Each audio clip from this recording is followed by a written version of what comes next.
Our story does not begin in shackles.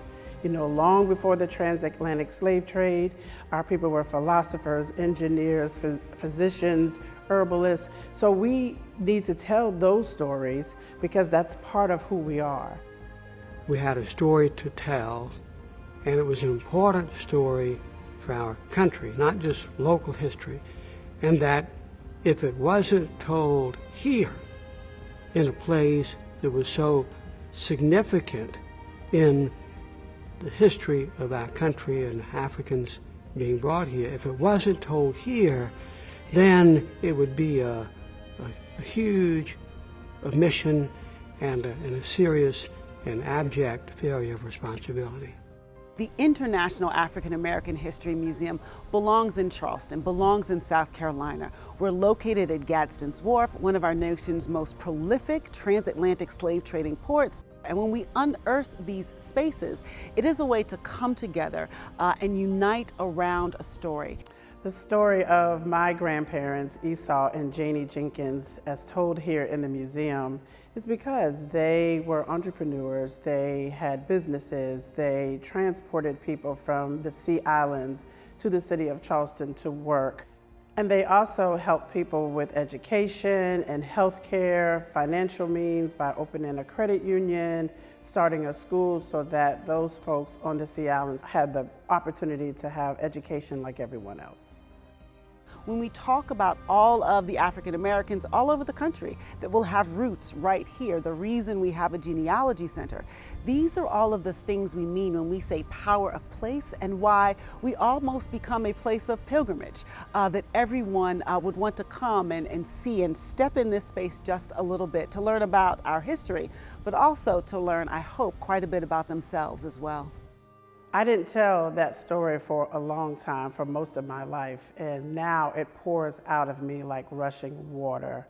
I'm honored and very proud to share the heritage and legacy of both my grandparents, Esau and Janie Jenkins, and to be able to do that here at the International African American Museum is such an honor and privilege for me.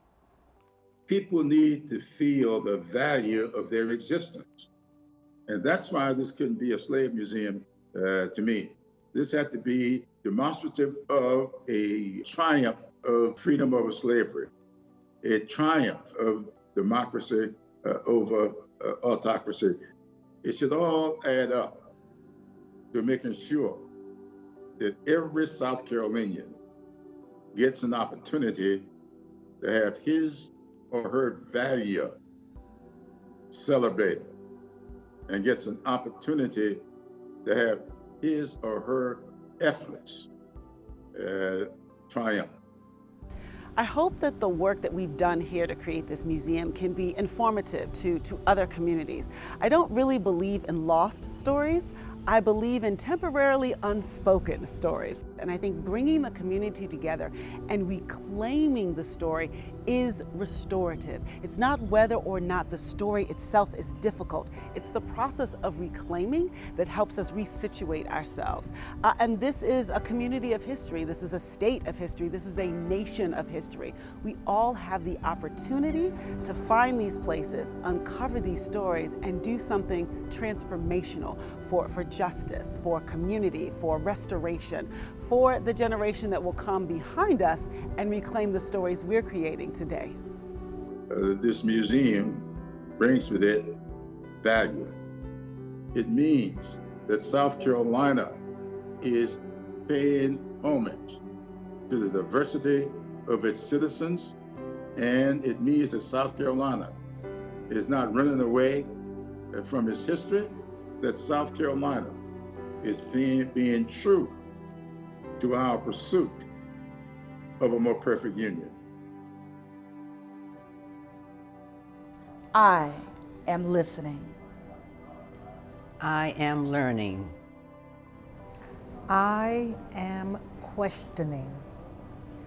I am engaging. I am discovering myself.